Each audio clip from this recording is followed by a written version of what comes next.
for Chief Adekoye, Olóyè of Ibadan Land, Ẹkú Àṣeyọrí Friday.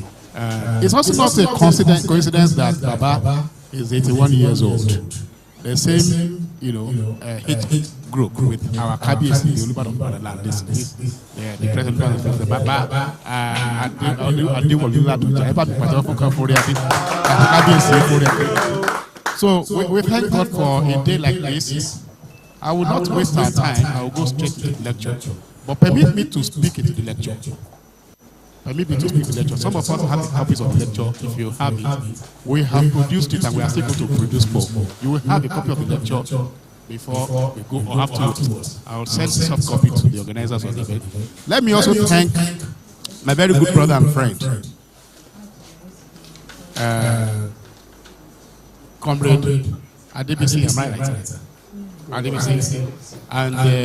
our own director of programs, director of operations at Ono FM, Comrade Seun Awodele. We thank you for the good work you are doing here. I'm not surprised when I came here and I saw the fantastic work going on here. So on behalf of the Senator Akindele and the rest of us outside there, we say thank you very much. We want to thank the management of Honors TV.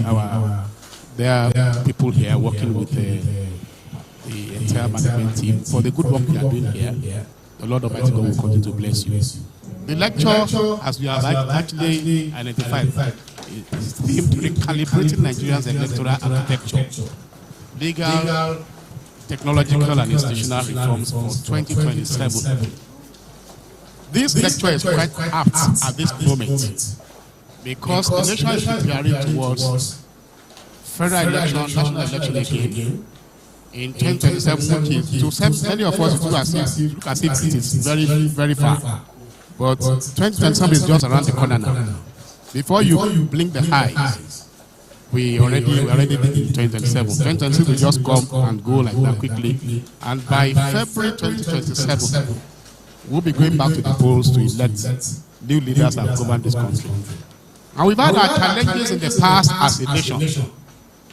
We have come a long way. So in this lecture, the Senator tried to do a historical background of our electoral processes, precisely taking us back to independence in 1960, when Nigeria got independence from Great Britain.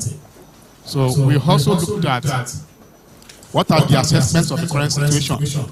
Where are we now as a nation? Then the lecture will eventually dwell into identify the reason why we need to calibrate. And when you say you are calibrating, that means you are recalibrating, calibration actually. It means that you are identifying the fact there are challenges, there are problems, there are issues that you will need to look into. And this lecture has picked 3 out of the several challenges that we are facing: the legal aspect of our electoral process, the technology aspect of our electoral process, and then the institutional aspect of it. And those are very critical sectors and issues that have to be properly analyzed and understood.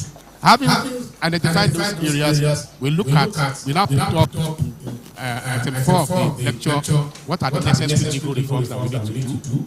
What are the necessary institutional reforms we need to do? And how robust is our technology architecture?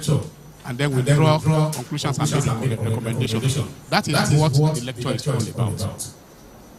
What you have on the paper is just a summary of the entire lecture. So let me quickly start to look. Like I said, I'm going to read and discuss issues as we go on. I was going to probably use the time of my exam, but now that it came, I have to stay within the 25 minutes allotted to me.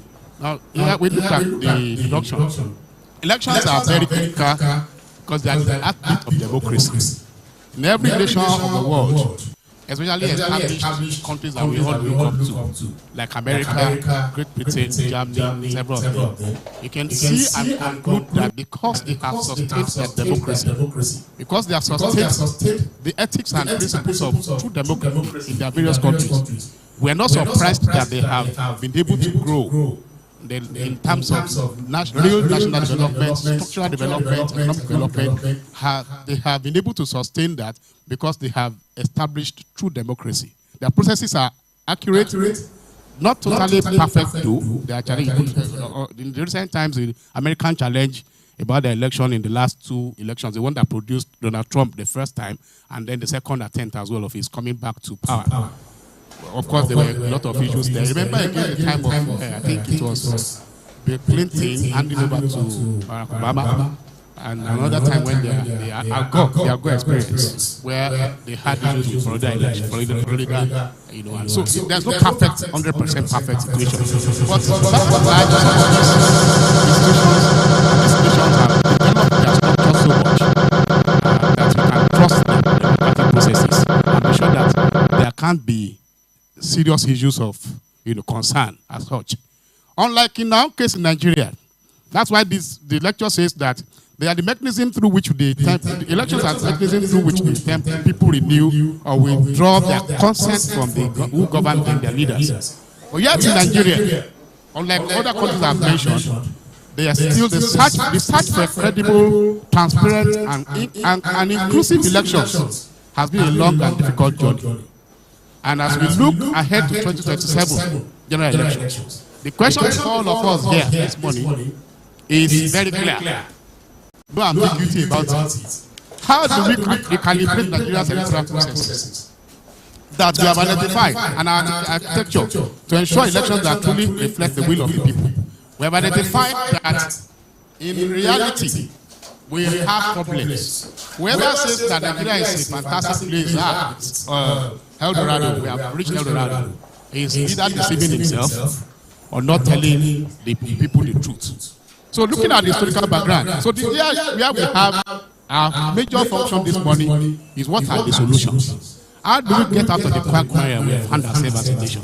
How do we resolve the issues? Baba said it in his presentation that, in summary, what needed to be done is for quality minds, sound individuals, intellectuals, the elite class, all of us together, the artisans, all of us together, to come together and provide solutions to our problems. Meaning that there is no problem in this world created by God Almighty that do not have solutions. However difficult, however tough those problems might be, there are solutions.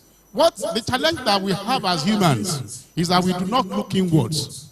We do not want to agree. Most times we don't agree that we have problems. But the moment we agree that we have problems, in fact, solutions are very close by. As a nation, we know that we have problems. If they are not telling us, we know that we have problems. And when we know the problems, there are a lot of us here that have solutions to the problems.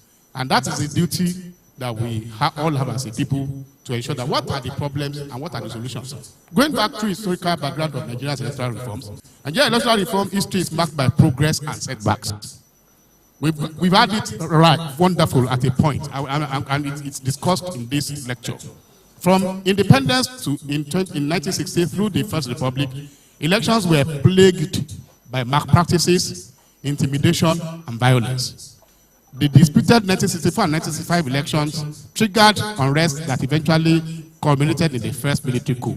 Many of us were not alive at that time, though, but thank God Baba can reflect back to, we read it in government and history, the wet year. Operation Wet Year of those days. And we saw, I can say that I saw the relics of Wet Year. I was born in 1968 by the grace of God. So I can't say I didn't witness Wet Year. But we knew what happened. My own grandfather was almost killed in his house at Idiaru in Ibadan. He had to escape through the roof because he was one of those people that were, Awolowo people. And so those are the challenges we had in those days. The history is always there to know what roles everybody played in those days. And history will not forget. Many of us are younger, may not know those histories. But when we look back and read those things are there for us to just look at. So we had that. But in the Second Republic as well too. I think I witnessed that one. I was still to witness that one. But I was a small boy of 10, 11 years old and been interested in politics. I've been following events. So you see, Second Republic and 1983 elections under FEDECO. I remember FEDECO, those days, FEDECO, Akpoti FEDECO. You know, it was something that we witnessed those days. They were also marked by allegations of rigging. In fact, Chief Obafemi Awolowo went to the courts to challenge the 1979 election and 1983 election in the courts. In those days, and up until about the 1999, a little before then, we also had the NRCSDP experience. It was those days we called it Bafolo. Whatever happened, win or lose, you take it like that and just let go. There were no serious courts, challenges in those days. We just take whatever happens. But now, with the return of Civil Rule 1999, INEC was tasked with managing the process of elections, while each successive election cycle showed some improvements. Glaring deficiencies still persisted. 2007 elections, like we all know, many of us that here were witnesses of what happened in 2007. So 2007 elections, where we had particularly notorious, it was regarded very notorious, drawing local and international condemnation as the worst election ever held in the country. But then, we also remember that in 1993 election, or June 12, 1993 election, it was defined as the best moment of Nigerian history in political election processes. That election was referred to widely as the freest election in the history of Nigeria. 1993. 1993. How many years ago was that? That was 22 good years. 22 years ago, we were judged to have been able to put in place election that was regarded as freest and fairest. 23 years ago. How did we get to where we are now? I think there should be improvement, not retrogression. Unfortunately, that's what we have, retrogression, not improvement. So there's this for us to concern. So and then we have assessed the current situation without wasting our time. We know how bad things are currently. And Baba said in his word, there's a critical issue of notes that all of us here must be concerned about. It is the recruitment process of our leadership. It is very sad that this country is not in debt of quality minds. This country is not in debt of people that have capacity of greatness that we have been dreaming for. This country is also not in debt of the resources that will take us out of poverty. In fact, technically Nigeria is said to be well branded as Nigeria is a rich country. Technically, economically, my wife is an accountant. If you are going to look at the GDP and the earning rate of Nigeria, earning capacity of Nigeria, Nigeria is a poor country. Like another Nigeria is earning less than $5 a day, if up to that. So we will be regarded as one of it. But in reality, I stand to tell you, and I stand to be corrected, that this country is not in condition. Everything we need to be a great country, God in His mercies has been gracious to us. He has provided everything we need here to make this country to be an enviable nation globally. But sadly, what do we have? The challenge is in leadership that does not happen. I think for the first time, I can stand here to tell us that Nigeria is blessed indeed. For the first time, I'm not here to preach government, to elucidate any individual or to praise any. People who know me, no, I don't do that. I'm speaking the mind of my leader, my principal. We have that in common. We don't just do praising. For the first time, I think we are getting it right as a nation. The reforms that the Mr. President is putting in place now is clearly showing that Nigeria is in the trajectory to greatness. But we can't do it alone. It's just about how many years now, 2 years ago. We now have a focus who seems to understand the dynamics of governance, who seems to understand the need for reforms that we have been trying for several years. Let's not go, that's not the essence of this topic. The essence of this topic is to look at the reforms in electoral practices.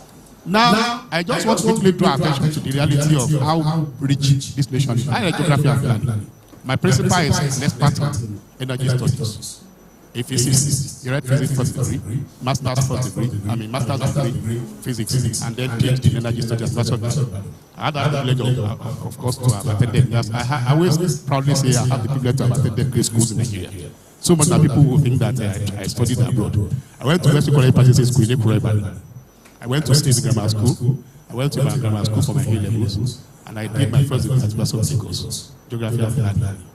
So when I say geography, you know what that means. Geography is defined as study of man and his environment.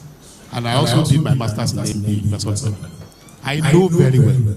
In geography, there's a book called written by Mr. Guchen Young. For those of us that remember, Geography of West Africa in those days. Nigeria occupies first 10 positions in about 20 leading mineral resources of the world. Am I right? Including oil and gas, bauxite, copper, diamond, iron ore, several. Mention them. It's a rich country. It appears there. Now, I point to visiting the one at Ajaokuta. It was constructed by Shagari regime within 3 years. You will get to that place you are going to cry for this nation. You will weep for Nigeria. But we have left the stage of weeping. We have made our mistakes in the past. What is important for us now that are alive is to put the past is only important for you when you can use it to influence and make the present better and look into the future. Otherwise, the past is useless. So the purpose of this thing is to look at, we have looked at our past. Where are we now presently? It is bad. It's not fantastic yet. We have made improvements though. In the area of reforms, you will agree with me that reforms that Baba Basanjo started. He started it, didn't do much about it. But Umaru Yar'Adua improved a bit better on the electoral reforms and made a few adjustments here and there. Then Jonathan came and let me say 80% finished some of the reforms they started in Obasanjo. And let me tell you, many of us who are here will agree with me. It was those reforms that actually consumed Jonathan himself. And I'm glad one of the reasons why we always love our card for that point. We're not talking about him coming back. But at least he had lead and he left peacefully. It's a mark of statesmanship. But we got it right to some extent at that point. And then we probably stopped at that. I mean to use the word, we now at a position of who fail, who pass, who cool, that's where we find ourselves. We are standing. Now, so there's need for us to calibrate. We need to calibrate. Our legal framework requires constant amendments, and we must also enforce sanctions. You see, in the situation where Nigeria, people commit electoral crimes. They rig elections. They do a lot of things. They influence. They do money and vote buying. And at the end of the day, there are no repercussions, no consequences. People get away with it without no repercussions. You cannot move on like that. The reforms have to capture the repercussion for electoral offences. And we also have to connect with the electoral in our legal framework, whereby we do not conclude and confirm those who have won elections on 6 months after they have been sworn in. They are still battling with legal issues, legal cases. I think one of the reforms they are putting in place now is that has to stop. That we need to conclude all legal cases before you are sworn in. We have seen in this nation where governor had been sworn in, and 3 years after being sworn in, he was removed in Osun State. Oyinlola and Aregbesola case. Those were experiences that we've had in the past. And our laws have not been reviewed to accommodate these new changes perfectly well. I think the National Assembly, I'm aware that they are already doing reforms in those areas. And I pray and I hope the district senator is standing, I'm standing on his behalf.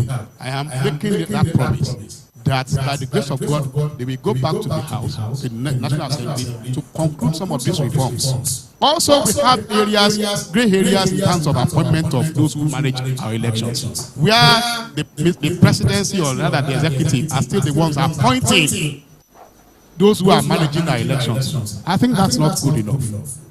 But there's virtually no way we can do that I think a combination of all the various individuals, or rather, a commission should be available to, have that process in place whereby people will either grow within the system to emerge as executive chairman of commissions that will manage election process. I don't know how they are going to be able to go around it, but that is the ideal thing. You cannot be the one that will be the referee in your home game. It's not too good enough. But if you are transparent enough, and we can identify people in the university system or in a political environment that can take up responsibility effectively well, why not?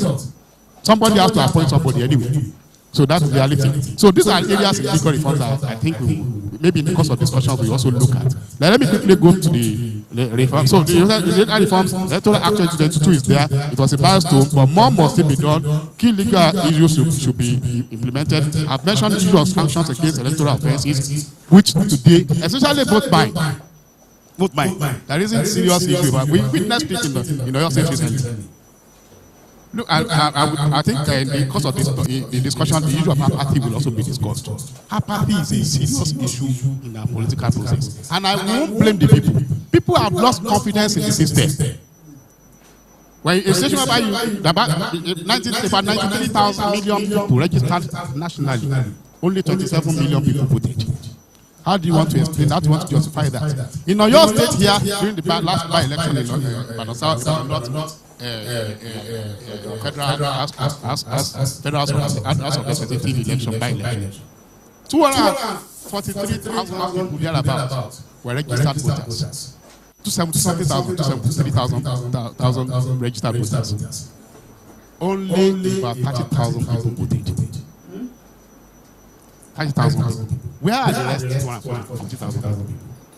They are inside their homes, reading newspaper on that day, or watching television. Happy. And he said, Baba said, the greatest evil good men will commit is to look the other way around when evil is perpetrated. Apathy is evil in politics. Good people must go to politics. The reason why we are where we have today is because great men, and I'm happy today they have likes of, not because he's here. Not because Baba is here. Baba has done, they have done their own part. Baba is not laying down his word yet. I told him when we were upstairs, I said, Daddy, you have seen the good days of Nigeria, and he agreed with me. They saw the good days of Nigeria. Some of us saw the relics of what they experienced. Some years back, I was in a program like this, and Baba lawyer was there. And I said, Daddy, you owe our generation a lot of apologies. Because you witnessed the great old people of old handed over a Nigeria that was great into your hands. They gave you a Nigeria that was working. But see, is this the best you can give to us? And Baba laughed. And he said, only fantastic. Unfortunately for me, that was when the people of my age group were also in government. Donald Duke was in government as governor of Cross River State that time. Dimeji Bankole was the Speaker of House of Representatives that time. And we saw Dogara and Co, all of them, we saw how they also contributed to national development, the best they could do. This is not to criticize, like Baba said, to criticize anybody. But we saw, so he now said, this is, I gave him back. I said, sir, the problem is that you also produced your likes to be in charge. Baba kept quiet to me, but that was very, so that's the challenge we have. Where are the good men in politics? You have left political management of state management, critical issue of management of our lives. That's politics. That's where you let people who lead us. And leadership is very critical in development. Get leadership right, you get system right. Get leadership wrong, you get the system wrong. Thank God, not because I'm standing for Senator today. The only reason why we could work together is because we are like-minded. If that is not there, then I don't have business working within because I could see in him the kind of person I look forward to in politics. I could see in Baba. These are the people that encourage some of us to still stay in the system. And there is not, unless we get these things right and people come into governance, we are at time. The progress that we are looking for in Nigeria will not be possible. So those local establishments on independent electoral office, commission, and tribunals to ensure justice is established. Guaranteed financial and administrative autonomy for IDEM, very critical.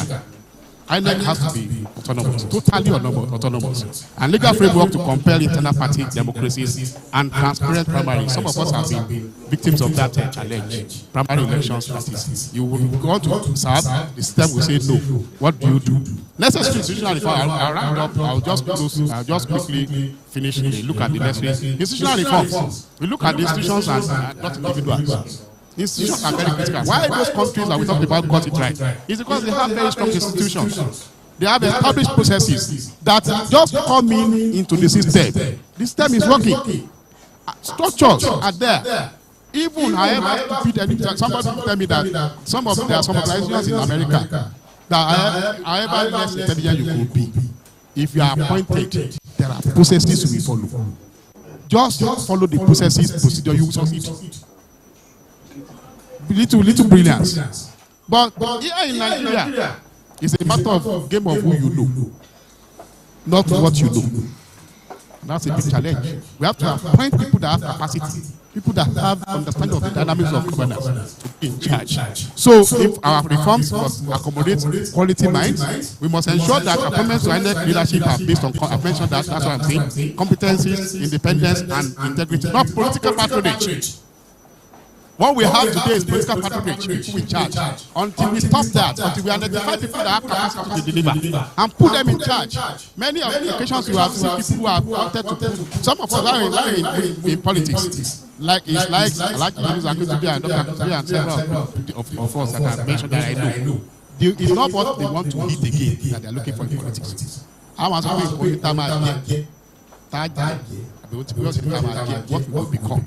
That's why some of us are in politics. Otherwise, sincerely speaking, it doesn't want it. It can be very frustrating, but we will not stop.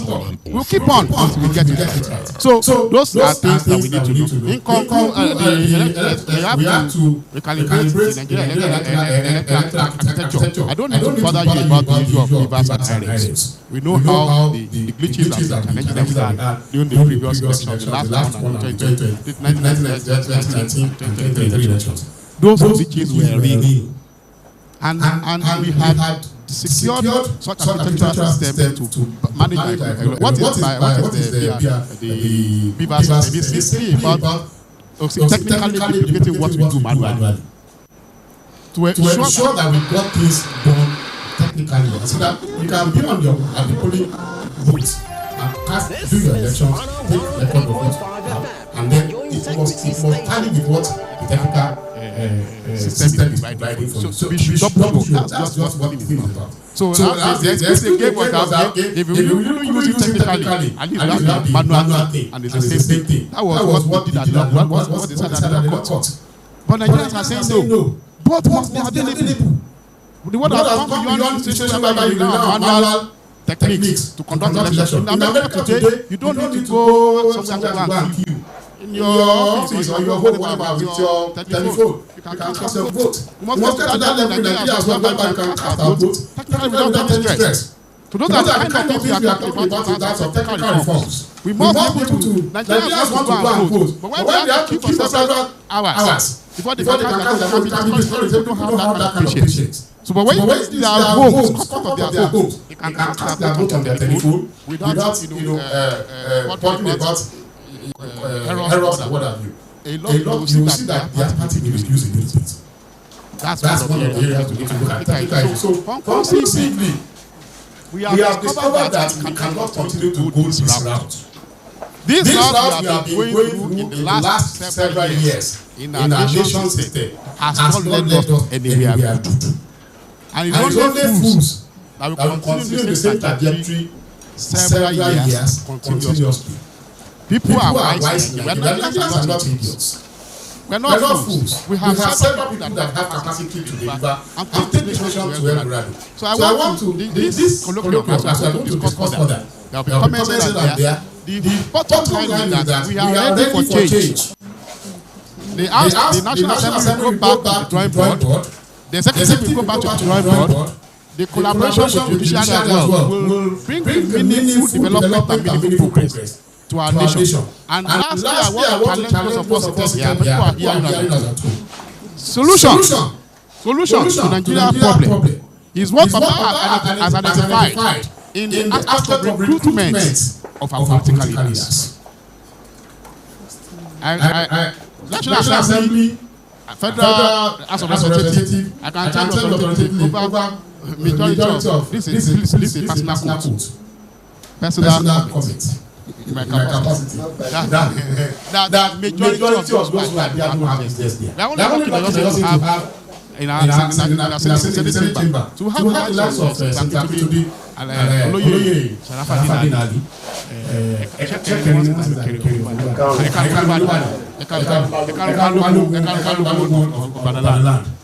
a fantastic brilliant lawyer who has demonstrated expertise in management of state policies.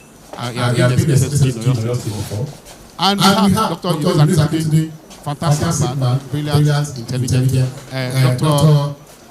Fatai Buhari, representative of London, fantastic intelligent person. We are lucky. Others are not that lucky in Nigeria.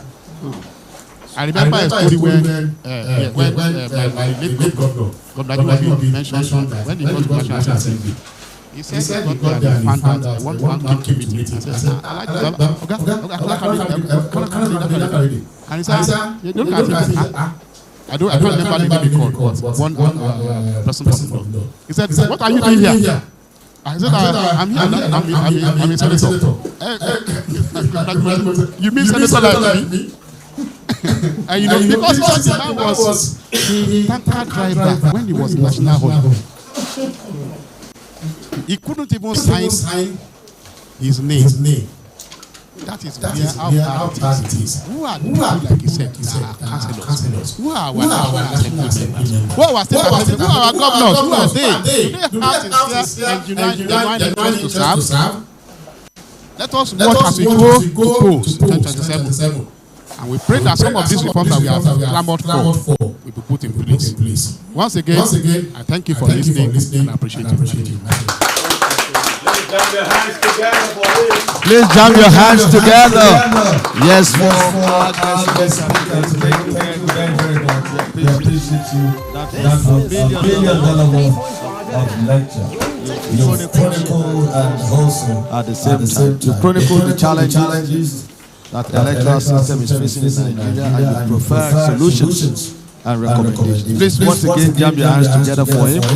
Our distinguished Senator Dr. Yunus Akintunde, ably represented by Honorable Olatunji. Thank you very much. Once again, I appreciate you. Ladies and gentlemen, it is apt for us to warmly welcome a distinguished Nigerian, a man of many paths. In fact, he's been called the solution man. He's bringing a lot of solutions on board. And we just hope and wait to see the solutions to our myriad of problems. Let's, with great honor, welcome our chairman for this occasion of today, Oloye Adeboyega Taofik Adegoke, FCA. You are welcome, sir. This humble personality that you have before you is an entrepreneur of note, a business tycoon, is a man of elegance and royalty, a potential Olubadan. Please jab your hands together. Jab your hands together. He is a philanthropist.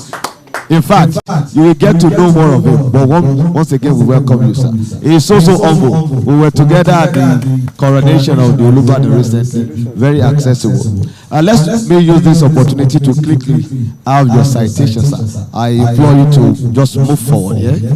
Just have the podium while I quickly give the citation of our chairman of this unique occasion today. Standing before you is Oloye Taofik Adeboyega Adegoke, Fellow of the Chartered Institute of Accountants, FCA. He is a distinguished business executive, a philanthropist, a community leader from Ibadan in Oyo State, Nigeria. He is known for his integrity and leadership, excellent leadership, and commitment to progress. Let's quickly have his background. I told you that he is a fellow of the Chartered Institute of Accountants. He had his education in notable and prestigious institutions, talk of the Obafemi Awolowo University, University of Cambridge, George Business School, and other prestigious institutions. He has royalty in his blood and a potential Olubadan. In fact, he is fast rising along the ladder. You know, it's a process to become Olubadan. And steps. All right, we just hope that it becomes Olubadan one day in his lifetime. He is the chairman of Awene Communication Service Limited, overseeing Solution 93.9 FM Ibadan. Please jam your hands together. And chairman and director of other conglomerates. He has a number of companies to his credit.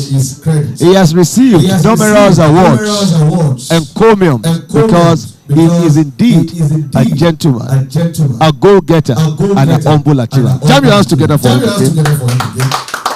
He is not just a humble man, although the pocket is very, very big. The pocket is big.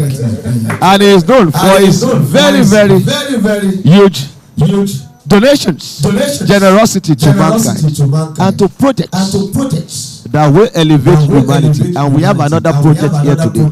Yes, this one will outlive Dr. Yemi Farobi, and it's a project that every sane Nigerian, every well-meaning Nigerian must participate in. So we have Oloye Taofik Adeboyega Adegoke, a philanthropist who just donated. He's not even 5, he's not 6. I know the figures, I know the number of zeros attached to it.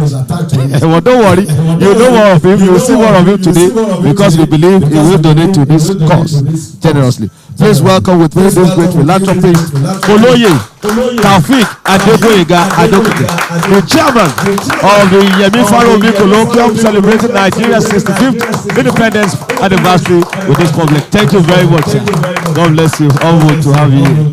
Let's quickly have the chairman's speech or remark. Thank you, sir. Thank you, sir. Thank you. I love that. Very smart. Sir, thank you very much for finding me worthy to be the chairman. Actually today is a busy day for me. Oloye Kalabi is waiting for me. His book launch. I'm the chief launcher, so I have to be there. He's waiting at the Ratawu Hall and BCS. Alaja Mutia Badoja is celebrating her 70th birthday today. Waiting for you. And actually, I'm supposed to be in Lagos. My office in Lagos, OES Energy Services. Every Independence Day we celebrate our staff and we do Independence in the office. As a director, I'm supposed to be there. It was yesterday I told my other colleagues that I will not be there. You can imagine. Just because I've already made my commitment. But when he dropped me a message that will you be able to, I will say yes. Wow. And I do want to go back. Yeah. So that was why I supposed to be in Lagos. Because other staff called me. Okay, you don't call me. Because we use that opportunity to celebrate our staff. And enjoy every year. So where you socialize, interact, and let them lose the gas and say something, tell you about how to move the country forward. You know, that's an environment where you can get them to say so many things. So that's why we always create that opportunity for them to interact with us. And so I did the one in Lagos, those in Port Harcourt will also do the same thing. That's what we normally do. Because at that occasion we tell them, here is what we call free out of jail card. Meaning you can say anything you like. And you will not be held responsible for whatever you say. So that's the normal.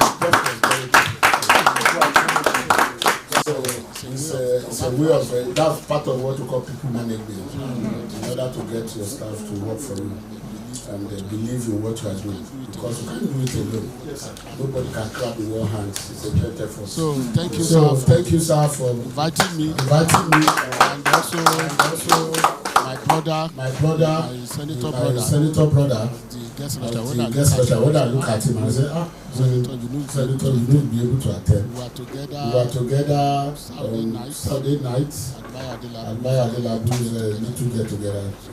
I know that during the week, also he might be in Abuja to support the president, which is key. Because as the Senator of the Federal Republic, we want to be around your president. Also that you are in the same political party. You want to support him. So that's why I said we need to be able to make it. And when I came and I saw my brother, I said, okay, that's good. So thank you, sir, for this lecture and also for still believing in Nigeria. Because if at your age, you still take Nigeria, because when you look at the topic, it's very critical. Electoral reform, electoral process is very critical. And when you're talking about electoral process, we must also talk about we need to reform our political parties, politics.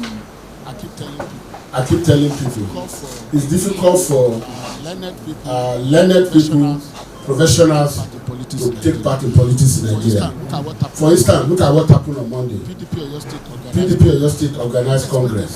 Do you expect a banker to leave his office on a Monday to go and attend Congress? It's not possible. It's not possible. And that's why you can't find them there. You can't see professionals, lecturers, chartered accountants. You can't find them there on a Monday morning at Adamasinga. Do you understand? So they will not be there. All you will see is tout, union, and those people that are walking the street, or maybe artisans that quickly rush out of the shop, say let me quickly go there and come back. But if you don't have people working with you, even if you are a organizer, you're not able to go because you want to make money. To earn a living. So, or you see them maybe ward or local government meeting, they fix it during the week. If at the Southwest local government meeting is on Wednesdays, so you expect professionals to attend local government meeting, and that is the problem. And that is the recruitment process is wrong. Because they can't take part in that. In fact, I was the one that changed my ward meeting to Sundays. I said, if you want me to be attending, I can't come and attend your meeting from Lagos or Port Harcourt on a weekday. Doesn't make sense. So you see, the recruitment process is wrong. So when you are talking electoral reform, it's not only that. You can't find intelligent people doing their job. When you are cracking your brain on how to make money and making things better, and somebody say come and spend 3 hours to hold meeting on a weekday, it's wrong. So we need to look into that. It's completely. I keep complaining. I did my own little this thing. I was able to change that of my word. I said, look, put it on a weekend, and you see more people. Even myself, I'll be able to attend once in a while. So there are a lot of things that are actually wrong with our electoral process. And that is so. The recruitment process is wrong, and I think they even mentioned it. The recruitment process is wrong, and then when you see at the end of the after the election, they will not be complaining. Governors are going to bring people to as commissioner, people that didn't work with us, people that didn't. But because you didn't allow those people to work with you, that's why you and the guy want to succeed. So he will be forced to go out and go and bring somebody, maybe a banker somewhere, or somebody, an engineer that is working in Port Harcourt somewhere. It's because of the process. It's not his fault. Because he wants to succeed. Because you are as good as your team. If you are not working with a good team, you will not be able to achieve anything. Teamwork. So teamwork is key and it's important in whatever we are doing. So for you to be able to succeed, you have to surround yourself with the right caliber of mind, the right caliber of people. So that is part of the process. So that's why I said our Baba still believes in Nigeria for organizing this thing, and when you look at the topic, it's so germane, it's important because now 2027 is coming and everybody is shouting that okay, how do we define, especially now this year, there definitely will be the incumbent chairman, the electoral INEC chairman will be leaving. Now every day, if you listen to Arise News in the morning, yesterday I monitored their morning show and you see them saying, oh, the president should not bring this, the president should bring that, argument all over the place. Yes, that's another process that we have to put in place. And part of the problem is because without that, you see, if no matter who is there, if he has integrity, if you believe that, oh, this man has integrity, people will not complain. No matter who appoints the guy. But integrity is key in whatever we are doing. So if we put somebody internally, all the ministry, all the NDAs, all over the place, all the directors. The director didn't come from the moon. They rose through the process. But at the end of the day, what do we have? Look at all the issues. You can't really do any business, anything without, oil and gas, and for you to finalize a contract, it takes average of 3 years. If you want to finalize a contract, from the time they bring the tender and start the process. So they are not want to increase your production. When it takes 3 years to finalize oil and gas contract. So it's everywhere, it's not just electoral this, and that is part of the problem. So we need to change, we need to have a change of mindset. So the reform actually has to include people. We need to reform ourselves.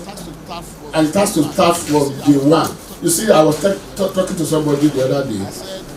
I said, this year I instituted an award at LAUTECH. Said best graduating students in fixing for the next 10 years. And I gave 200K per year. And somebody asked me, why fixing? I said, look, we need to look back. Look at where India is today. It's because of the educational reform. All the CEOs and CEOs of all these IT companies in the world, they are Indians. And so the remittance back home to India is huge every year. Because they export them. And it's because they encourage science teachers. They pay them separately. They pay them differently. They encourage students to go to read sciences. And that is the benefit they are reaping today. So we have to go back. So if our electoral system was to work, we first of all need to actually reform ourselves.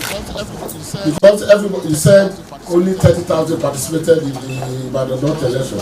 Because people are discouraged, they know that whether our vote might not count. And that is part of the problem. So that's why we also need to reform ourselves. We need to do it. So we are just blaming INEC. INEC is just part of the system. There must always be consequence management. If there's a problem, if there's electoral fraud, prosecute whoever. The only one I had was this your electoral commissioner. Is it that Akwa State? That man was, I think he's a lawyer that insisted. No, I think he's an Akwa Ibom. The last election, the man said he must prosecute. Though they remove him at the end of the day, you can imagine. It's not bad. They didn't return him. I've forgotten his name. He's a lawyer. Doctor is it Okoye in Akwa Ibom? It's not Okoye. It's black like this. They used to bring him to Arise News. Very wonderful man. He insisted and he prosecuted the guy that committed the electoral fraud in the last election. Forgotten his name. Forgotten his name. He was a commissioner. He was a commissioner, electoral commissioner. But at the end of the day, they remove him. Imagine having out of 36 states, including Abuja 37, we have 20 that can stand their ground, that have integrity. That will increase, you see, the level of compliance. And there must, you see, if there's no consequence management, it's like your child misbehaving, and you say, okay, you just rub his head and say you can go. He will do worse than that the following day. There must be consequence management. He said it, but maybe in another way. That you must penalize people, you must prosecute them. That's what we call consequence management. And at the same time, because it's this thing, because you must introduce the reward system. Somebody like him must be rewarded positively, not negatively. But the guy was rewarded negatively because they didn't renew his appointment. So you expect others to follow suit. And that is the problem we have with our electoral system. So the recruitment process is wrong. Even the legal framework. Look, we have good laws. Implementation is the problem.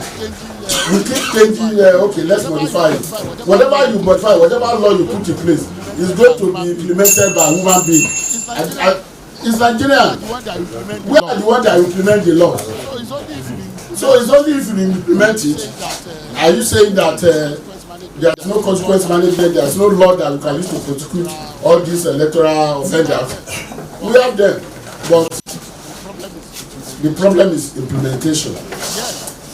Yes, we need to continuously review the legal framework. I agree. Technologically, we also need to improve, continue to see the beavers. He work in Ghana now. Beavers work in Ghana, and our INEC chairman was there as one of the people observers, and it worked. Beavers. It's the same beavers.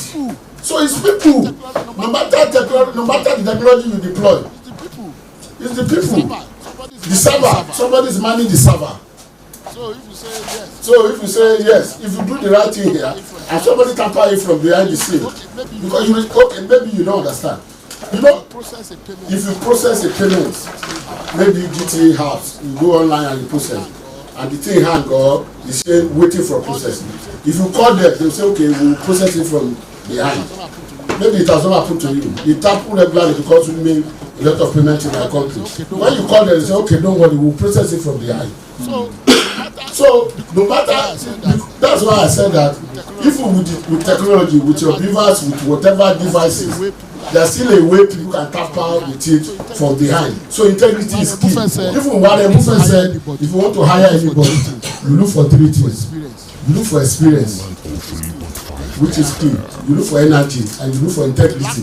If you lack the third one, integrity, you will use the first 2 to destroy your business. So that integrity is key. It's important. That is the problem. And that is the problem. People have lost confidence. People have lost confidence in our leaders. But those leaders came from among the followers, from us. We elected them. We collected maybe 5,000 or 1,000 naira, and we allowed them to get there. Now we are here complaining. We are the problems. We are the problems. So we need, when you say electoral reform, we also need to reform the people, and have categorized them under institutional reform. Yes, because you can put the right law in place. You can buy the best devices and deploy the best ERP, enterprise resource program, like the computer giants are using. But if this is wrong, they will mess up this law, all these devices. That what happened in 2023, and we started complaining. You know, because we put it there, it can't work on its own. Somebody has to put it to work. Somebody's already, as you are putting it, somebody's already thinking, how can we go? Yes. It's the same thing with virus. So, some companies are making money from it, and it's not illegal. That's why there's antivirus. Yes. That's why there's antivirus. So you deploy this thing today. Okay, how can we counter this so that they can because once they discover to counter, have to do something to attack it, then they will now provide solution again and develop another software that you can use to solve the problem. It's the same thing. No matter how good the device is, they can hack into your phone. They can do anything. It's the same thing. So we need to reform ourselves. We need to have a mindset change. We need to allow us to talk to ourselves and ask ourselves, do we want this thing to work? Do we want good leaders? Until we can answer those questions, no matter how good the law, maybe National Assembly, no matter how good those electoral laws or whatever act is from the National Assembly, and devices deployed by the INEC, people can tamper and mess it up. That is because the people will complain that they work in Ghana. So people, we must have a mindset change. We must be ready to say, yes, we want electoral reform. We must be ready that we want good leaders. We must ask ourselves. It is only when you have good leaders that your standard of living can improve, can change, the economy can improve, can change. Yes, there have been some good reforms that the current government is, especially economic reform. Because I've been saying, though we still have a long way to go. Left for me, all those before federal government refinery should be sold at $1 to multinational. If you pick ExxonMobil and say, take Warri Refinery, bring $1, because lawyers say consideration needs to be not sufficient. You understand? Because bring $1, go and bring money from your own country and turn around this refinery so that you start producing petroleum products. First of all, federal government will have what we call savings. The salary they are paying to all the NNPC work, all those refinery workers will stop. You can divert that salary savings to other infrastructural development. They go to training for refinery that is not working. When you look at their budget every year, they buy stationaries.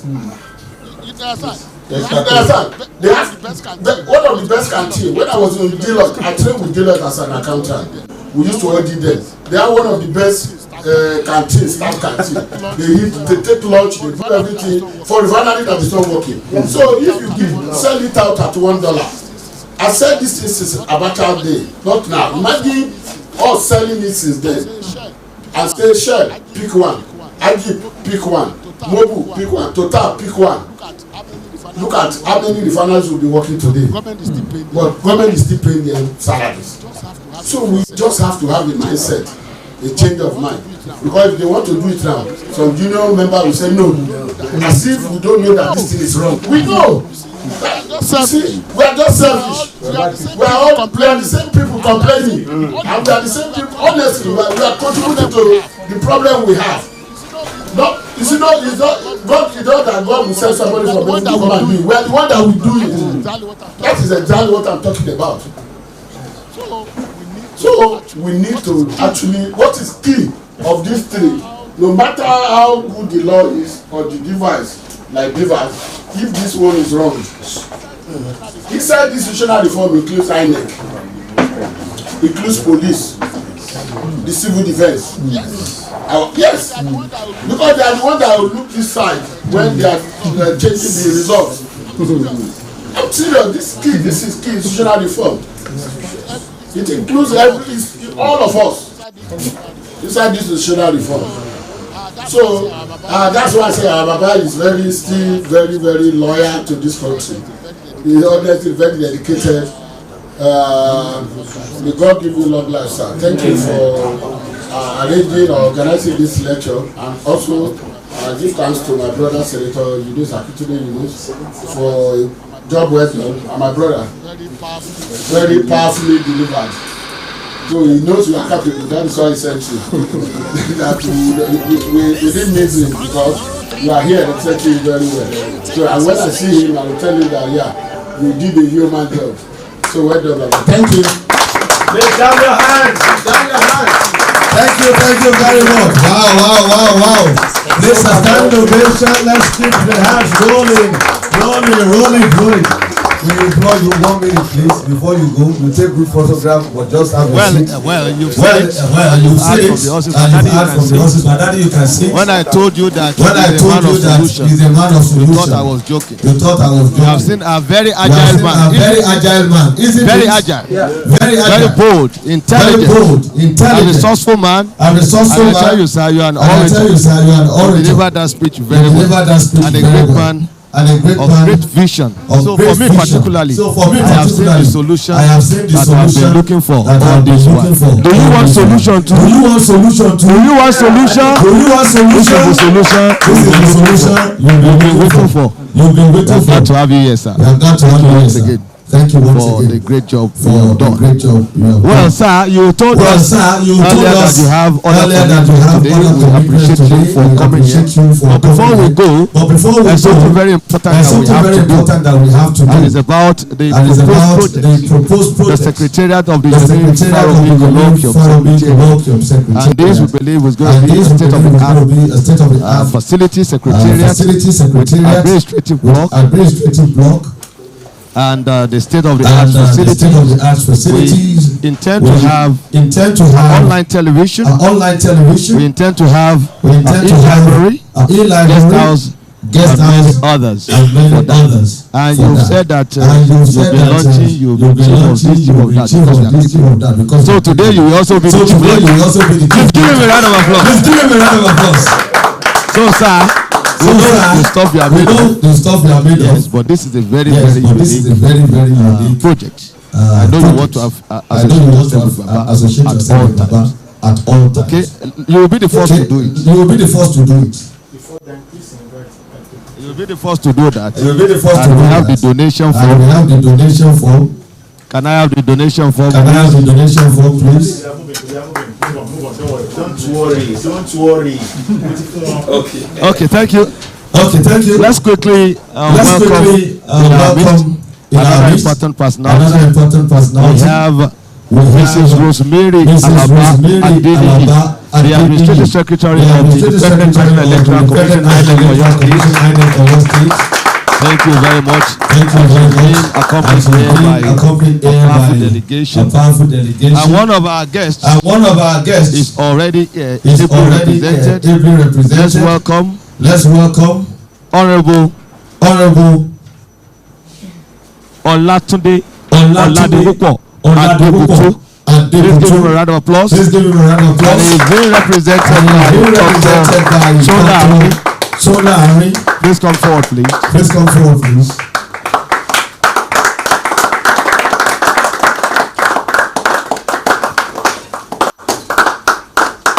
Thank you. It is only It is only 103.5 103.5 that can organize something of this. We deserve a round of applause. We deserve a round of applause. You know what others are doing? You know what others are doing? Frivolities. But we are Vision driven, and this is vision highly driven, and this is intellectual highly and a developmental intellectual stride for our and a nation. developmental Keep stride your for our hands nation. down Keep your hands for down Honor FM for Honor FM once again. Let's quickly have the Let's remark. quickly have the remark from Our guest. our guest. Just a brief one Just now. a brief one. Honorable Oladipupo Honorable Adebutu, Adebutu. ably represented by Ably Dr. represented by Solari. Dr. Doctor, you're welcome. Solari. Doctor, you're welcome.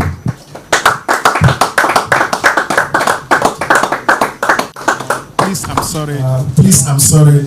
I don't want to break the program, but deem it fit to let us understand the purpose of having you here today. This Special package to celebrate our icon, Baba Inde, it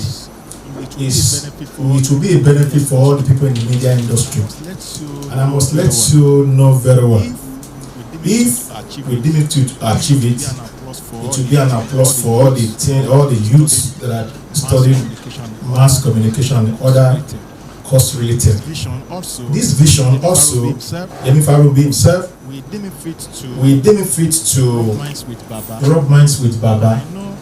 And I know, and I must let you understand by the special grace of God, before the year comes end, we want to launch this Yemi Farubi colloquium. I want to allow my father, Omolaloje Nkoji Omarumi Adua Webi Ojo, Omaroti Webi Ojo, Baba Solution himself. Thanks for being there always. on behalf On behalf of all the broadcasters in the house, thank you for giving us the platform to showcase our potential. I'm talking about your radio station, Solution FM. Please celebrate Oloye. Oloye. Very well. Celebrate. Adekoyega, Baba Solution. I don't want So this opportunity, let me hand over the microphone to him. After this one, we'll move on. Because there are still another 3 aspects of special programs that is difficult to attend. Thank you. Get out of applause. Baba Solution. Baba Solution. I see a special big board. I see a special people. We are just parabolating. Kékékélérí ńláńlá fẹ́ dé. Thank you, Barbara. And thank you for putting this together. I just noticed that you are trying to put up a secretariat. So you just handed over the paper. So definitely it's a project that is worth supporting. So I will support. In fact, I didn't know you would say, as you said, I was already trying to log in to transfer my donation. But I will do it one in the car. So I will donate 10 million naira. Celebrate. Thank you. Yes. Please, a minute. Light music. We are We are live with 10 special radio stations within and outside Please, a Ibadan. light music. Please, a light Let's music. break for the short Let's break for the short photograph. Please. photograph, please. Mr. John. Mr. John. Photograph.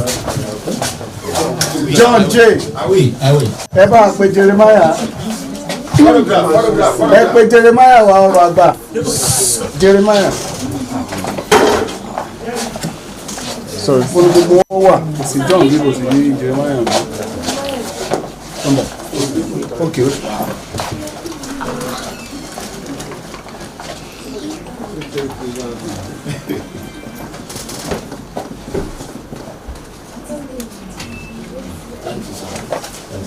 So I will do this assembly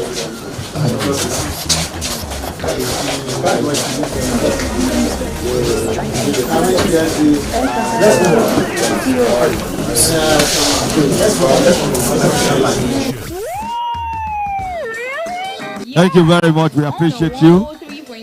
And everybody, we appreciate you as well. We do other recognition because we have VIP in our midst today. Like I said earlier, we have the representative of Honorable Oladipupo Adebutu. Dr. you're welcome. You're welcome once again. We appreciate you. And we have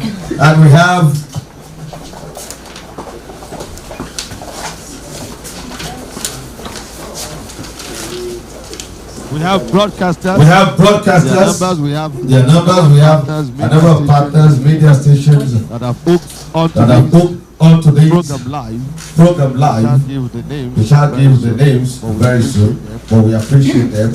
And let me also tell you that we are pleased to have with us Bisi Oladele, the executive editor, Newspeak Media.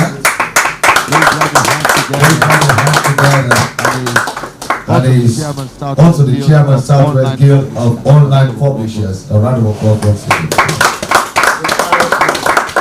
We also have Raji Adebayo, the chairman correspondent chapel of the Oyo State Nigeria Union of Journalists. Okay, just stepped out now. We appreciate you. We have the Oga of Parrot News. Parrot Publication.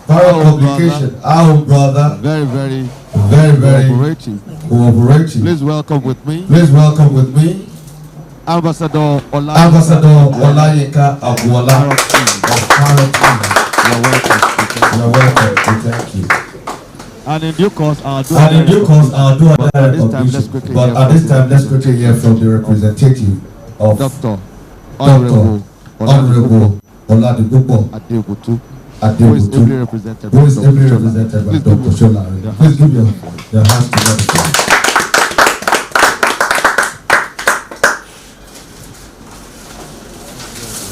Thank you very much.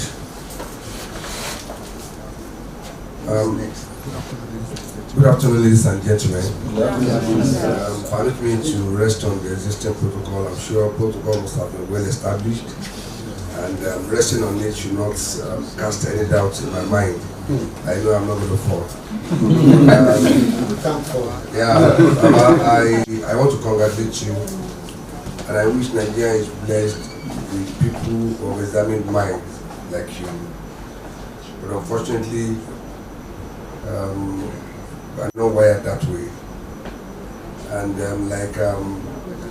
you elderly people will say that when a woman loses her character, she blames marital misfortune on nature. It is quite unfortunate that where we find ourselves in this country today is not what was envisioned for us. And we cannot keep on asking how things became derailed, because it happens every day. Part of it will happen today, part of it happened yesterday, and tomorrow is another day for us to continue to slow down the gradient. Just too unfortunate, and nobody is ready to stem the tide. we don't know how we're going to do it. This wasn't the way we came quite early, or we came very late into this world. But I'm sure that the Nigeria you met isn't the same Nigeria we met when we came. And you confirm again that the Nigeria that the coming generation will also have is also going to be quite different. In the other climb, or in other climes, they are moving forward. We are not stagnant, but we are going backward. Too bad. And nobody is prepared to say, this is what we must do. We are not perturbed. Maybe that is the way we are being wired. We are not perturbed. We are not disturbed. We are seeing it, and we are getting used to it, and we are seeing it as if it is nature that is determining our fortune and future. It's not so. In advanced world, they work against the nation. Because they know God has perfected everything, and they don't accept whatever nation brings to them. They create what they want because they know this is the way it should be. They can't. Nation is there on its own and it's meant for us to use, but that's not our, part of the way we see the world. Too bad. I am seriously fascinated when I saw this topic. I didn't know I was going to be here this morning. I was just ordered by my brother. It's important for him to be part of this program. Very important. And because it's going to be inevitably absent, it dragged me that I must be here. And I'm happy that I'm here. Particularly when I saw the topic. I'm an accountant by making, and a fellow of this Chartered Accountant of Nigeria, and an academic doctor, also in accountancy anyway. But I am somebody who is also interested in having a better Nigeria. And the story here is the story of chicken and hen. Which one came first? Was it chicken that came first to produce egg? Or was it egg that came first to yield chicken? We don't know. Here, we want good society. And to have a good society, you need good people. And to have good people, you also need good society. In our case, which one do we have first? Is it good people? We don't have. Good society? We don't have. But I'm sure that as African children, we were born into a good society. Our forefathers appreciated value, they appreciated conscience, they appreciated energy, they appreciated good news. I don't know how we lost it, like I said. We'll have to continue. I know that we may not be able to move forward except to have a very sound electoral system in this country, because we have accepted that democracy is the best form of governance across the globe. But there are some countries in the world that do not embrace democracy, but they are moving forward. So it means that to move this country forward, our therapy is not necessarily democracy. It's not so. But we don't know, and unfortunately we are not people who look back and say who are we, where are we coming from? And how can we fashion ourselves in such a way that it will suit the way we have been created? But for me that is not the case. I met Louis Adegboyega when he was saying that it is not about law, it is not about institution, it is about people. Yes, I want to also align my thoughts with him. But let's look at it this way. Everything we are doing in this country is deliberate. It's been designed to ensure that it will still not work the way it should work.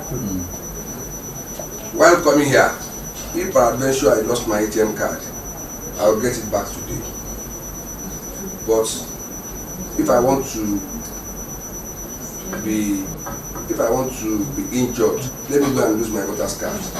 I do not get it again.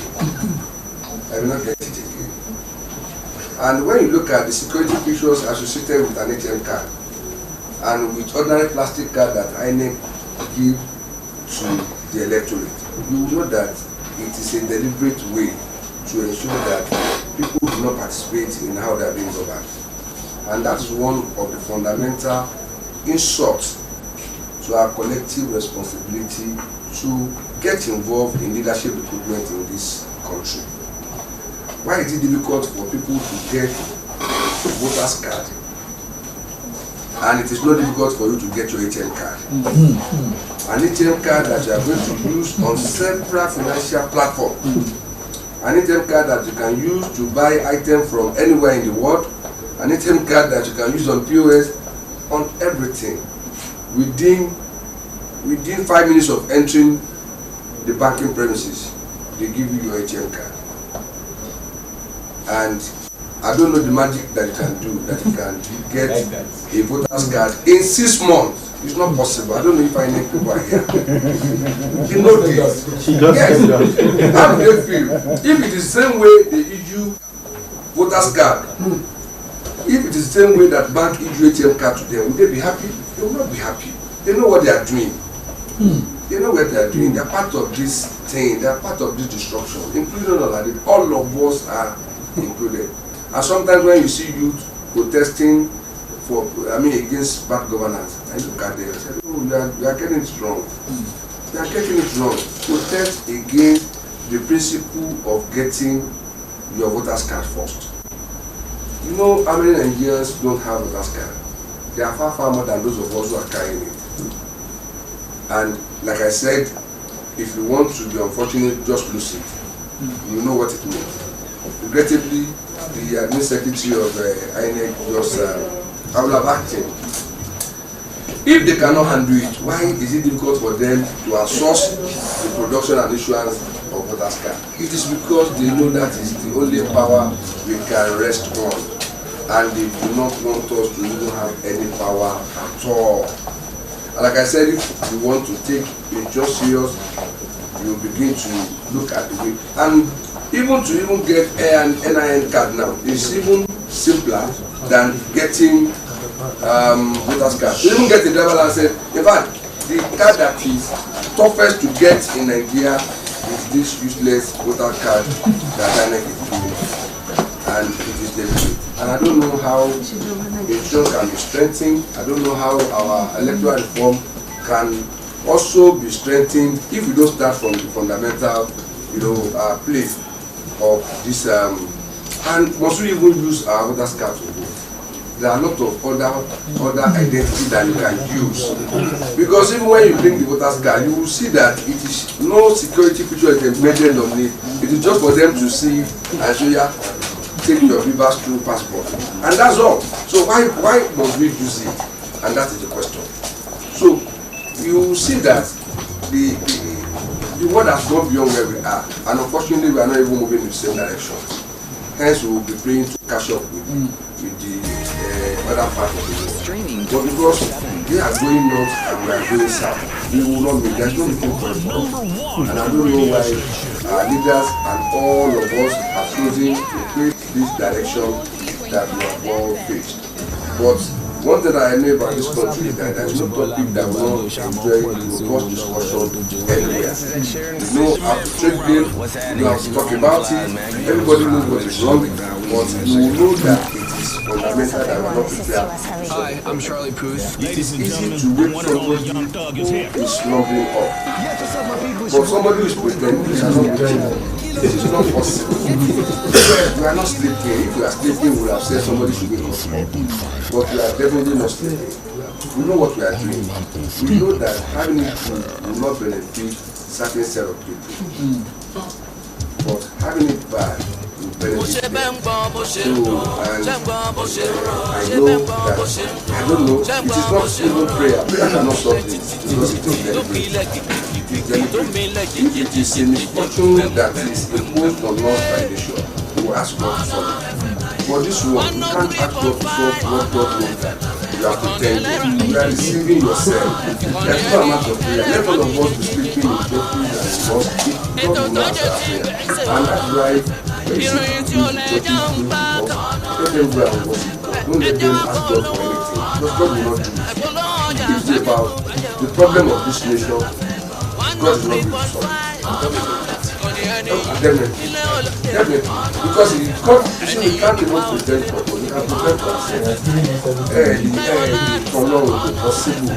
So, but how and where journey to progressive I would like to be fair that I want to know the starting point. Listen, I want to know the starting point because I don't think we have to come back. I made Nigerians go back. But for those of you who have shared it, and that's one of the things that we have to learn, sharing information.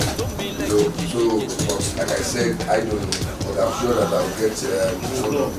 I know.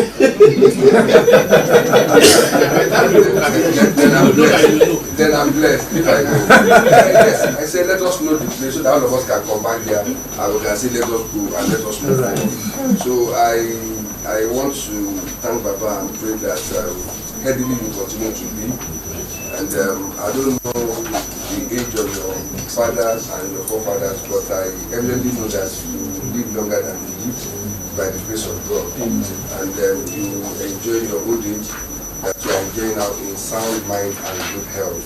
You have created a platform for us to continue to engage ourselves, on how to move this country forward. And I'm happy that you have created a platform for solutions to be discovered this morning. And like my brother said, I think this is the paper, right? I'll drop it in. Okay. So, yes, I'm still going to get back to like I said, I knew about this morning. I was going through it. And when he asked me to stop and be part of this,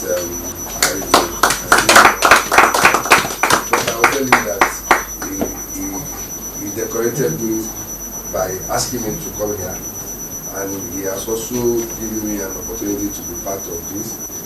And I also tell him that we found a solution that he thought would not be resolved. Mommy, you were here. I mean, you weren't here when I said only Amukwewewo, only Okilengo. I don't know if you have an ATM card. You do. If you misplace it, how long will it take you to get another one?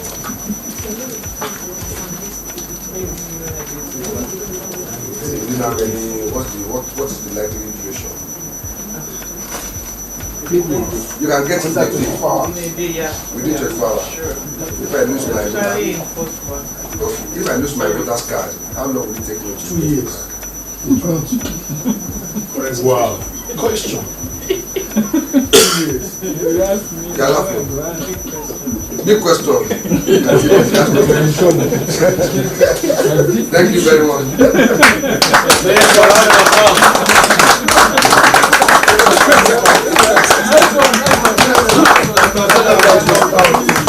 Thank you. Wow. Thank you very much.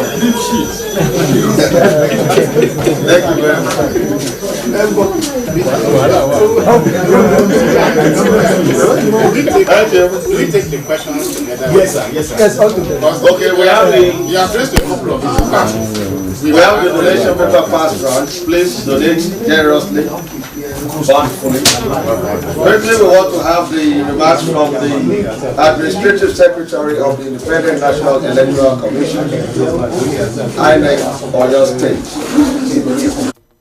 Mary Alaba Adeni, please give her a round of applause. You are the spotlight now. Thank you very much. I'll be standing on the existing post. Actually, honestly speaking, I don't like going out a lot. And the administrative secretary, you don't go out anyhow like that. But when I saw Baba Farouk's name, anytime I see his name, I know it's a serious matter. And so I want to thank Baba for always. I wonder where he gets this training. I always wonder. When I saw this one, I said, but no, Joe. He was this strength too. He was this brain. He was, let us too be able to do like this great man. Thank you, Papa. Lots of things have been said here this morning, and part of which I'm very happy. The reason is that when people start saying, let us not blame INEC for everything, let us look at the positive side, let us look at ourselves. It is a very good thing. Like he said the last time, he said, how long can you get a voter's card? You can't compare voter's card with an ATM. It's incomparable. Not in our nation like this. If it is in where you were talking about outside the country. I was in London one time when they were having their Prime Minister election. I was at a polling unit. I saw what happened there. I know how it was. Can it happen in Nigeria like that? It can, but not what we are thinking. Not in this generation. Not in the, honestly I wept, honestly. Tears came out of my eyes. Sorry. Thank you very much. As an INEC official, I wept. Reason is that there was no security. There was nobody there. Just enter there, cast your vote, and go back to your house. Can it happen here in this country? Yes, he said it the other time. And God will take us there. Amen. In the mighty name of Jesus.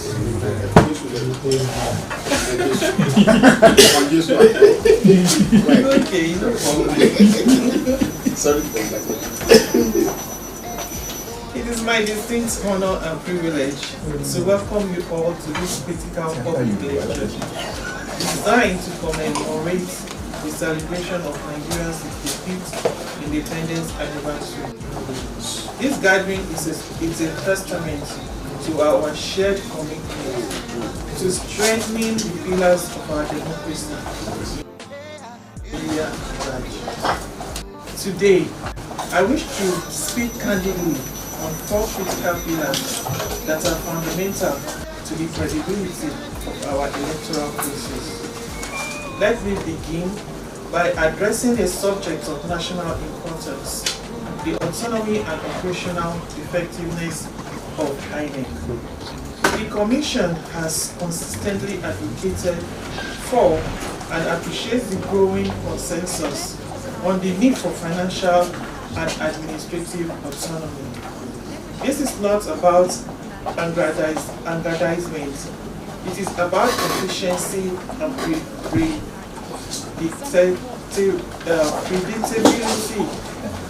When INEC receives its funds directly from the Consolidated Revenue Fund, it uses the same to eliminate bureaucratic bottlenecks that can delay critical electoral activities, like the timely printing of sensitive materials, the recruitment and training of adult staff, and the maintenance of our technological assets.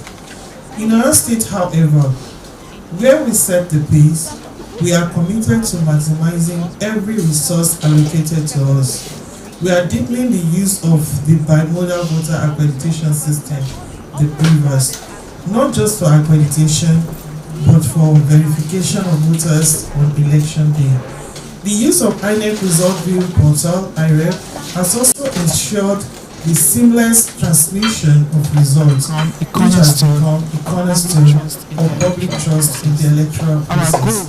Our goal is an INEC in Oyo State that is not only independent in name, but is seen by all as truly effective, impartial, and professional umpire. Voter education and turnout strategies in Oyo State The most perfect system is useless without the active participation of the citizenry. Hence, the need to address voter apathy. Our strategy in Oyo State is multifaceted. Number one, targeting the youth. We are partnering with tertiary institutions and youth organizations to demystify the electoral process through campus rallies, social media campaigns, and the need for eligible registrants to participate in the ongoing continuous voter registration exercise. Presently in Oyo State, about 14,986 registrants have completed online pre-registration, while about 17,043 registrants have also completed their physical registration, making a total of 32,029 that have registered so far. The ongoing CVR exercise will last for a year, and it is expected to be suspended in preparation towards 2027 general election on the 30th August 2026. The exercise is meant for those that just turned 18 years of age or that have not registered before now for one reason or the other. It is also meant for voters who have their permanent voters registered defaced, for those that have lost their PVCs or want to transfer from one unit, ward or state to another respectively. It is also an opportunity for those who are yet to collect their PVCs to do so at their respective local government area offices accordingly. Engaging rural and marginalized communities. We are deploying town hall meetings, radio jingles in local dialects, and working with community leaders to ensure that every eligible voter in every local government from Ibadan to Ibarapa, from Ogbomoso to Okeogun, understand their rights and responsibilities. We shall continue to sensitize the general public on the employment of technology in the electoral process. By this, I mean breaking down the concept of the use of bimodal voter accreditation for verification and accreditation on election day. This still remains the game changer. The essence is to build confidence and reduce anxiety on election day.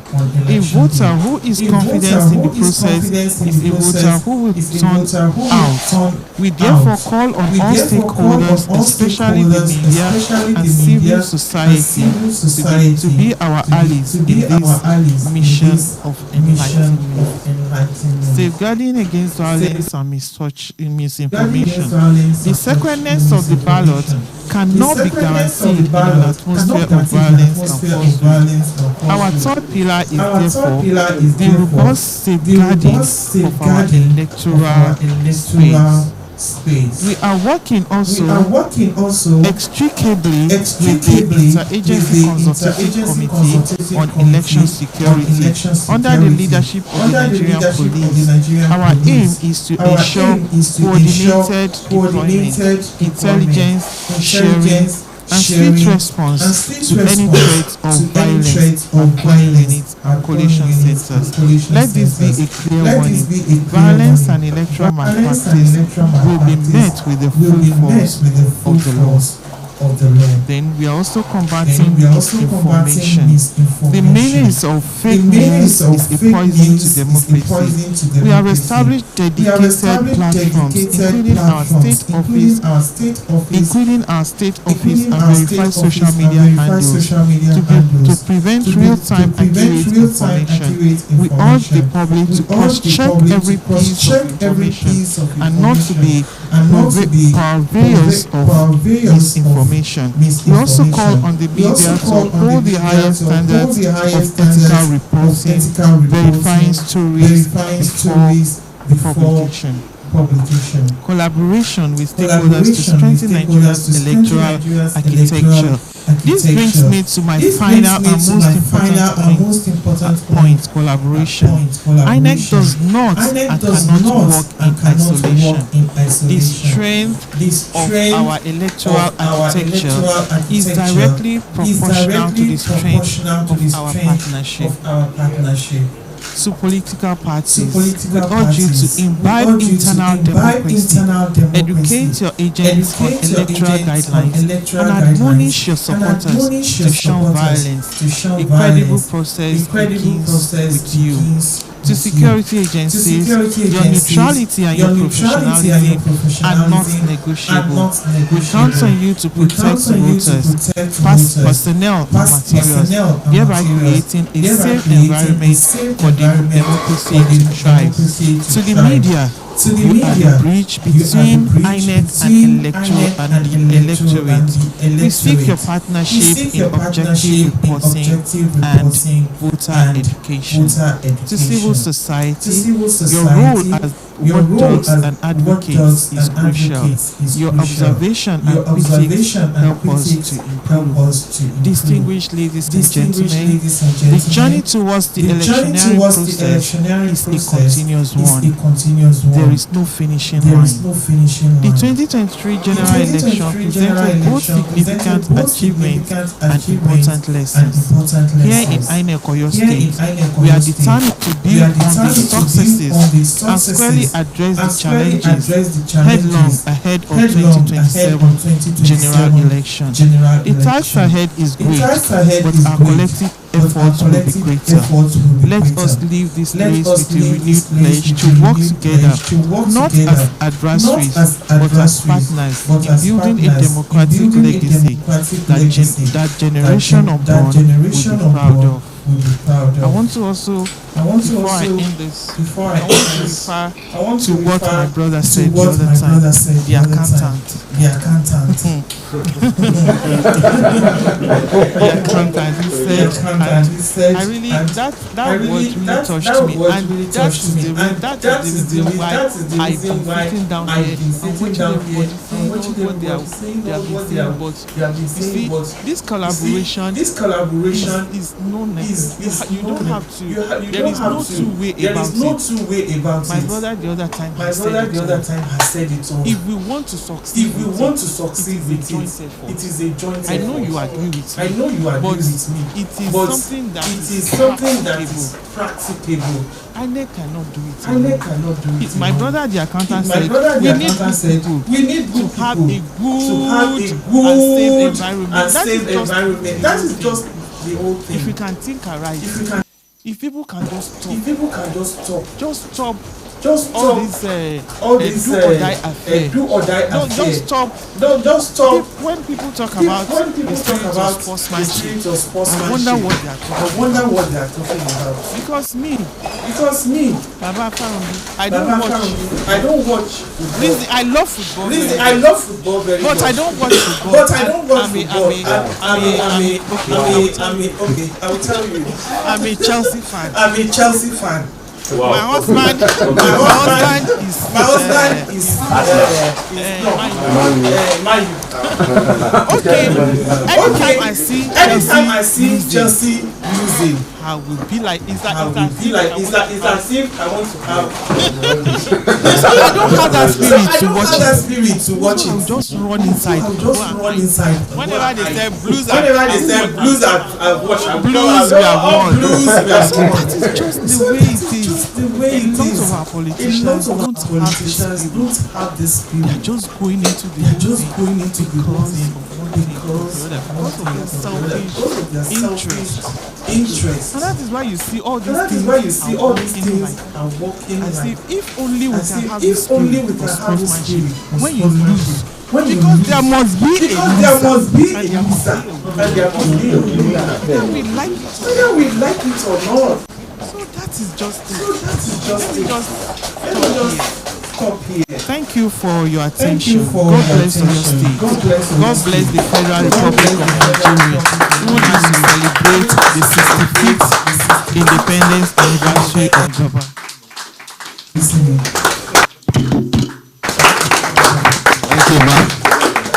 Alaba Adeniyi, the administrative head of INEC Oyo State. Thank you. You've heard from INEC, you've heard from the guest lecturer, you've heard from our guest this morning. Perhaps you have questions.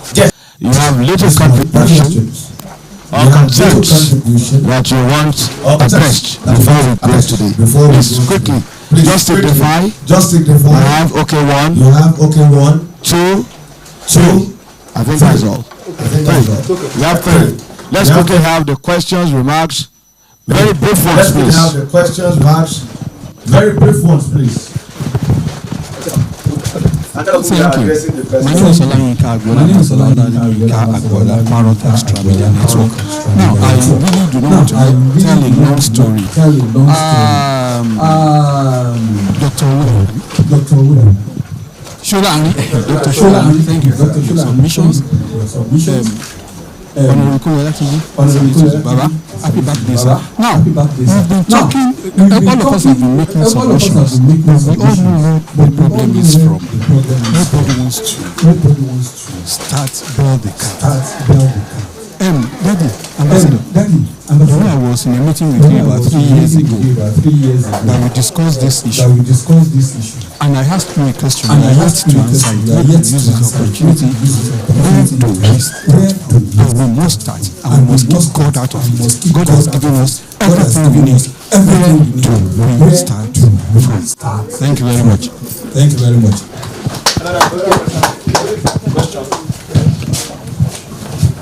Good afternoon, sir. Yes, good afternoon, sir. My name is Barrister. Folusho Olapo. And I'm an political analyst. But I have a contribution. First to INEC. INEC said they want to urge politicians, they urge everybody. During the preparation for the 2023 election, INEC put a whole lot of things in place. Every platform I found myself, I became an ambassador of INEC without an appointment. Unfortunately, they disappointed me with the result of that election. And while I was still confused whether it's just maybe by mistake, they contradicted their own document that they certified they had at the electoral tribunal. INEC themselves certified their own documents and again contradicted it. They opposed the admission of that document. I am a lawyer. I know what that means. So it is not about urging. It is not about ensuring. The question is INEC ready to work? Is INEC ready to work? And like the first and second speaker said, their accountants too. There are several laws in this country. The Electoral Act is very comprehensive and give INEC a humongous power over any political party. So how many political parties have check their books, to audit them? What about campaign funds? What is happening? So the law is there. It's only that we don't want to maybe enforce it or whatever. If there is no accountability, it continues. And secondly, we cannot put something on nothing. So since we are trying to see how we can reform our electoral architecture. Then I said this is about systemic failure. When we try to reform or calibrate our electoral architecture, then we have to start from the root of this problem. Dr.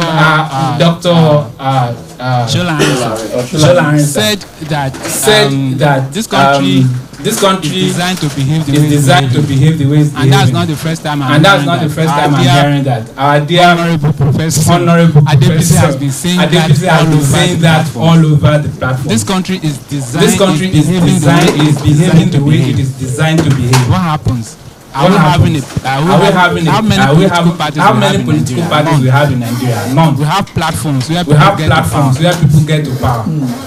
SPV, that's what we have. That's what we have. If we do not have political parties, and INEC is not ready to perform. To that extent, I do not think we have even started. So if we are going to start, and it's not about this serious amendment of constitution, we have to uproot the existing constitution that lied against Nigeria. We the people of Nigeria never gave ourselves the military that gave them. It's the military that gave them. So we have to go back to the basics. Thank you. We appreciate that. Shall we take the, okay. Let's quickly take response. Thank you very much. We have listened to the various submissions. Unfortunately, many of you that are asking questions were not part of the lecture from the beginning. We laid the foundation, identifying the problems. Any society that wants to progress in life, anywhere, any organization, you need to understand what are your problems. When you understand the problems, solutions are not far-fetched. So I'm a problem. Mr. So that's why I said I disagree that we don't know what problems are. And we also don't know solutions. The problem, there are certain problems in most understanding. Who are those people who will prefer the solution? Are they in power? Listen, I'm sorry. How did they now get to power? Let me tell you, the reality that you don't know is that the fault is with society.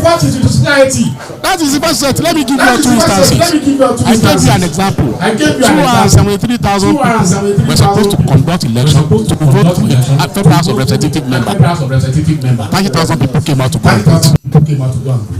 Is that the fault of INEC? Now I'm coming somewhere. So the problem is not with the system. It is the people, and Mr. Adekoya emphasized it. That the problem is with us, the people of Nigeria. The day we agree that we want to solve the Nigeria problem, let me tell you, that day is when we are going to free ourselves from this. And they know, and the leaders know. They are praying. You will never understand what to do. Let me give you an instance. Somebody said to Baba Adeboye, he was, I won't mention the name of the politician. He came to Cap and saw last convention of the team. Over 30 million people attended that. A program of a church, 30 million. The same people will not go out. And he now said that, the man said, see crowd.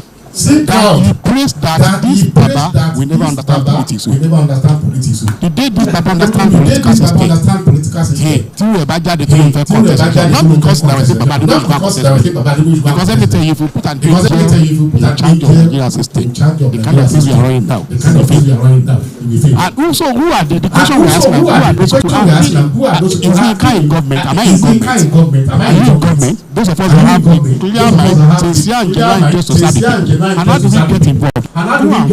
You see, the solution, let me give you two solutions. One, let me do an assessment here. How many of us have PVC here? Also said, how many of us have PVC? We have voters card.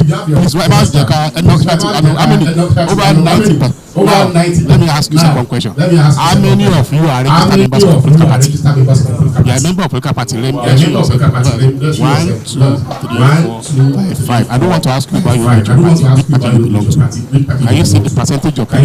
I did this examination in a bigger setting of about 1,000 people.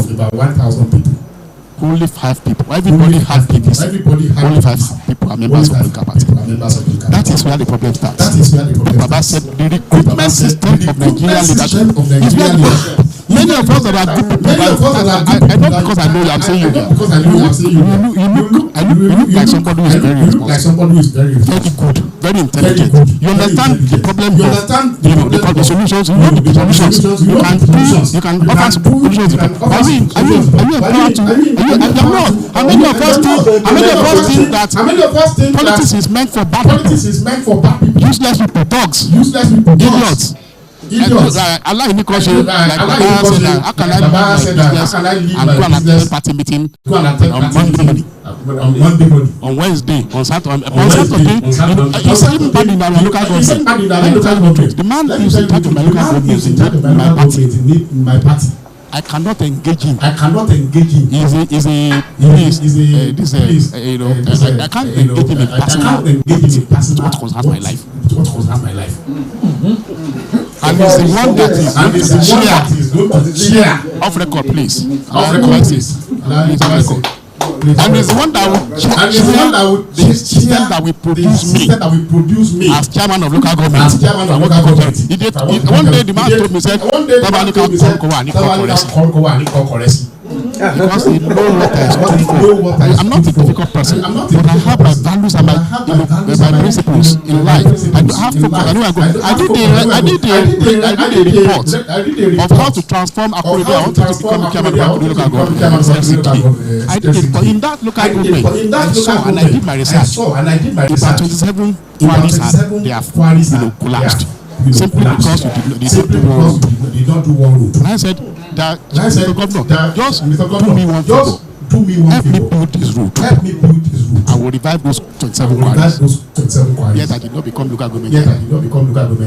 So until you have quality minds, people, you and myself, let us go back to the basics. It is the process that will produce those who we rule. Party structure. Apart from having the PVP, go and gain a political party of your choice. Like he said, they don't have ideologies. Let us start from somewhere.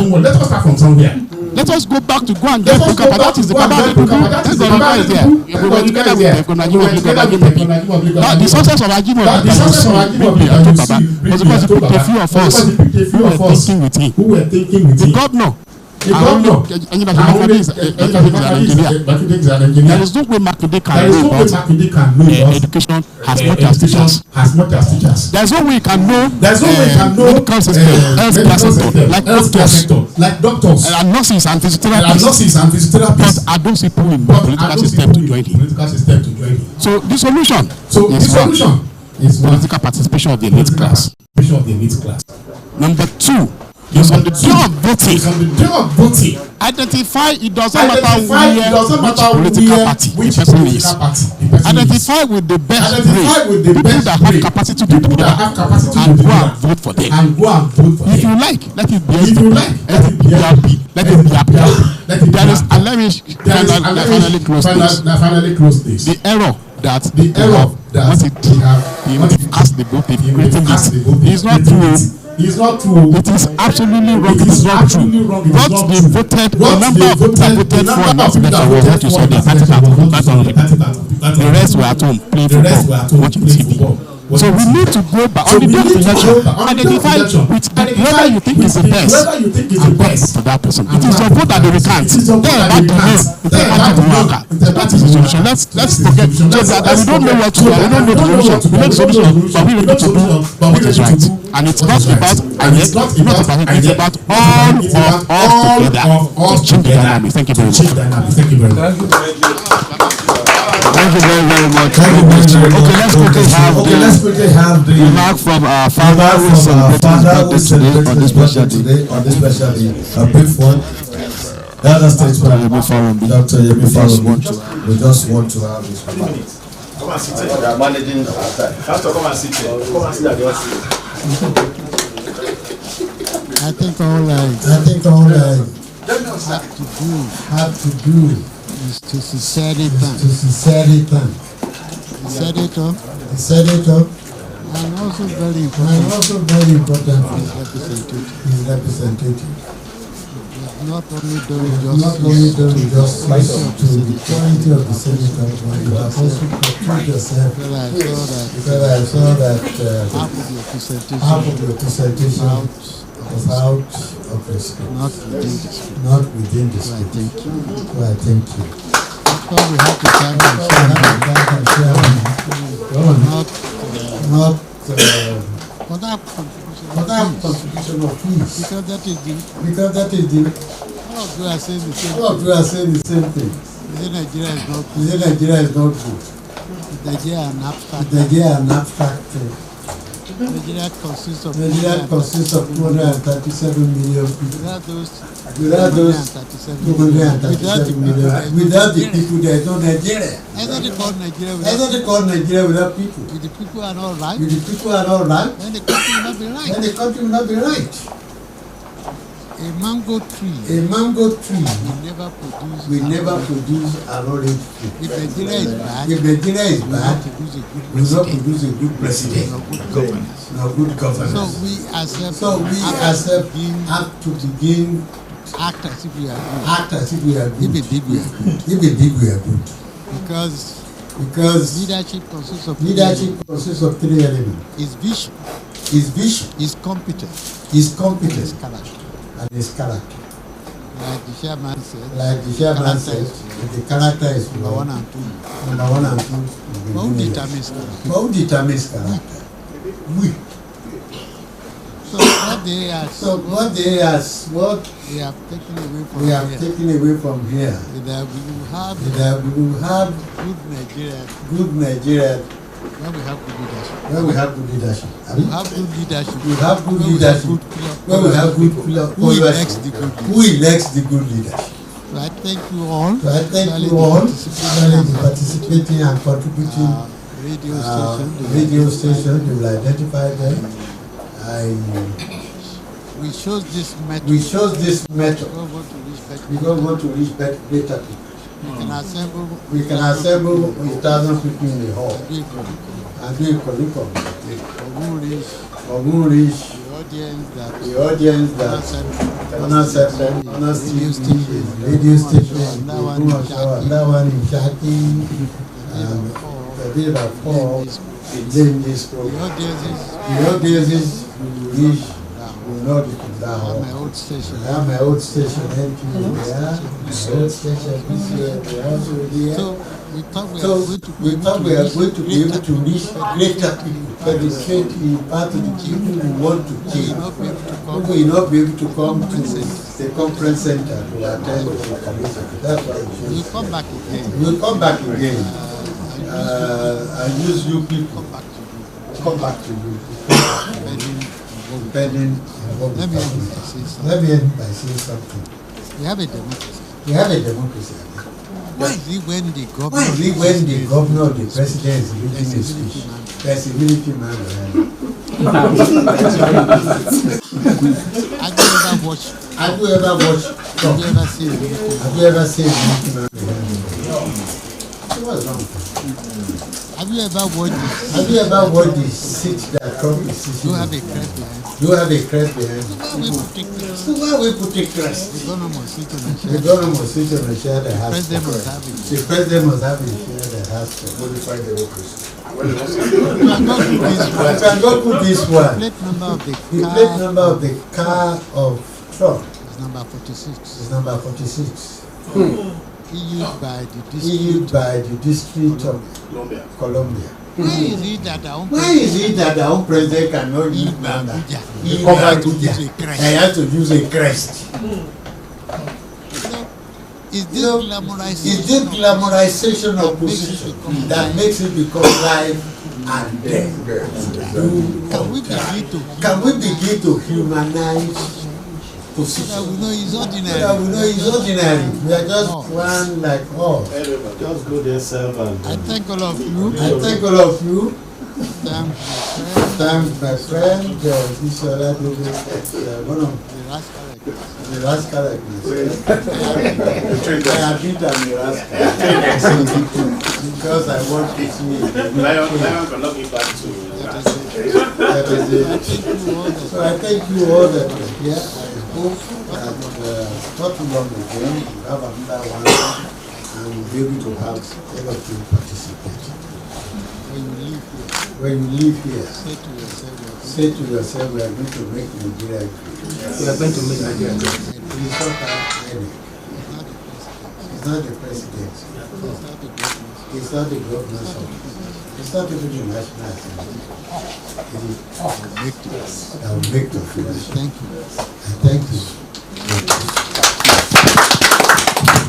Thank you very much. Let's Thank you very at this much. juncture, because we have limited time stand on already established protocol to appreciate everybody.